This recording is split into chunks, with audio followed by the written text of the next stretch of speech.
Welcome to Core Finance, where we're joined by Ryan Littlestone, who's an independent FX analyst. How are you today, Ryan? Not too bad. Is that yourself? I'm well. I'm just enjoying how people. I'm say they got it wrong, but they must be hurting a little bit in various departments. But maybe you can talk us through that. Yeah, lots of breaks going on in the currencies. You know, we had a few months of consolidation, a few testing of the highs and retraces, and the same with the support. But now we're seeing a few breaks across the board, and Aussie dollar is one of them. Okay, well, let's have a look at the Aussie dollar if we can.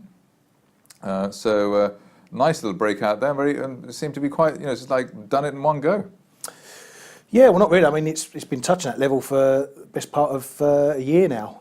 That 77.60 level, but we got the break on Friday and it's pushed up. We've still got quite a big significant level. The 2014-15 high low, the 38.2 fib comes in at 78.50. Right. And that, as long-term levels go, that's quite a big one, because that's a possible trend changer there, a real kicker. So this break is good, but we need to get above that 78.50 level. If we get above there, then really sky's the limit. We could be into the 80s pretty quickly after. So what I'm looking at in this is if you want to play a short, you need a level to lean against, and that 78.50 you could have a tight 20 pip stop on that, a short against that level. If it holds, then you could get some decent reward out of it. On the downside, you're looking at back at the 77.60 30 area, that where we've just broken, because what we tend to see is when resistance breaks, it becomes support.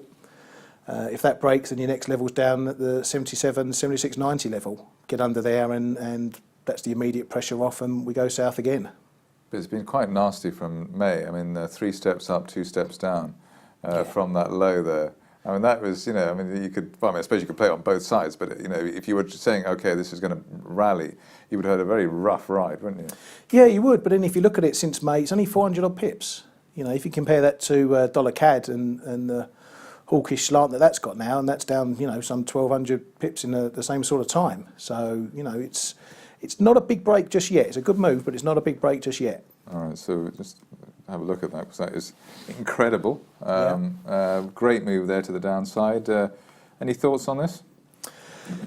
We're into a level now. The 130 was a big level to break, and we got under there, and as you can see from that chart, against your moving average there, that's where resistance has come back in again, and it's been south all the way. We've got this May 2016 low there. That's probably your last level you want to look at for longs, but after that, It's just this consolidation for months. I mean, and then now you've got all that pent-up energy, I suppose. That's right. And it's been exactly that. We're seeing central banks turn hawkish left, right and centre, and that's bringing these big breaks. While you had those consolidation periods, it gives you decent levels to sit in between. You range trade, you wait for the highs, you wait for the lows, you trade those, and then when you get the break, you've got to go with it.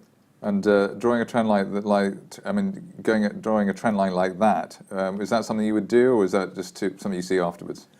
No, something you can look at. I mean, it comes in more or less around that 130 It's a bit level. nasty anyway, because actually it's as if the market knew that everybody was going to be drawing that trend line there, and there was the fake outs on both sides. That's right, but then you get that, But what you're looking at, you had the breakdown through 130. That to me was the big one. And as soon as you start seeing that as resistance, that's your confirmation. That's a textbook confirmation of a break. You break 130, you then hit it as resistance, and the rest, as I say, is history. Speaking of breaking 130, we couldn't leave this without looking at cable. Obviously I was doing some homework before, but you're trading it again, are you? Yeah, exactly. Yeah. Well, no. At least it actually did what I was hoping it would do. I mean, I think those are the trend lines that nobody actually drew on this. Yep. We're in a rising channel there. And what's that? 133 or even 134 could be seen here now. Yeah, I mean, I think we've got a big fib level up at the one. Is it 131.79? I think, and of the move down from Brexit. So we're getting up to those bigger levels. Obviously, 135 is the big one on the card there. That was a big resistance point after the Brexit move.